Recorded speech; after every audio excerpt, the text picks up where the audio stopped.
Hi, this is Chris Webb with WebbinR, and I'm going to do some basic data analytics using linear regression in this video. So the first thing I'm going to do is I'm going to, I've already installed OpenIntro, but I'm going to go ahead and just click this to access it. And you can see here the command is library OpenIntro, and it'll give it a moment here, and it will pop up in my global environment. And I can see that it's actually here. The package is here. And what I want to do is I'm going to use this iris data set. So I'm actually going to jump over here and I'm going to type in data, and there it is. So I'm going to run that command, and the first thing I'm going to do is take a look at the data. So I'm going to do the structure, or the str command.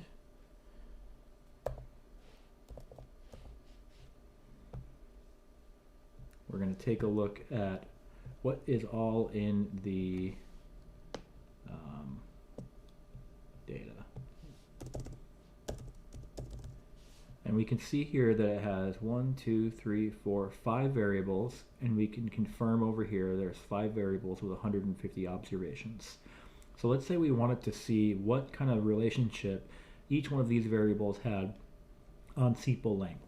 So if I go ahead and use the LM, which is for linear model, it takes it's a function that takes 3 arguments. So your y variable, your x variable, and the data source that you're going to get.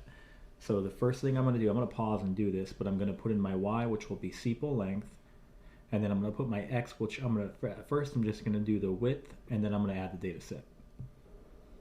So you can see here that I have my y variable, and then I have this tilde here, and that's actually just above the tab key on most keyboards, and what you have to do is hit the shift button in order to get this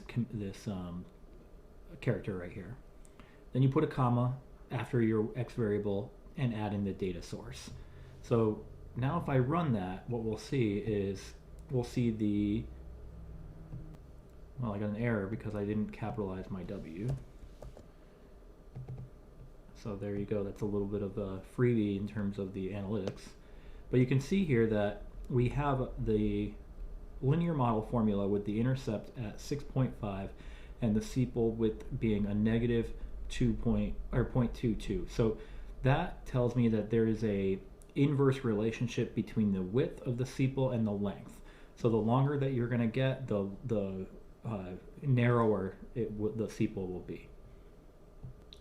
Next, I want to just go ahead and take a look at a model with all of the variables, and in order to do that, what I'm going to do is I'm just going to copy and paste, and I'm going to get rid of the x variable, and this is a quick shortcut. All you need to do is add a period after the tilde, and that means all of the variables will be used. So if we run this, and the good thing about a period as well is I can't have an error because I used a lowercase w. And we can see, once I move this up a little bit for you, all 5 of the additional variables that are used here. So we can see that the sepal width and the petal length both have actually positive relationships, whereas the petal width and these 2 variables down here have negative relationships with the length of the sepal, which is our y variable, excuse me. So that's how you do basic linear modeling in R.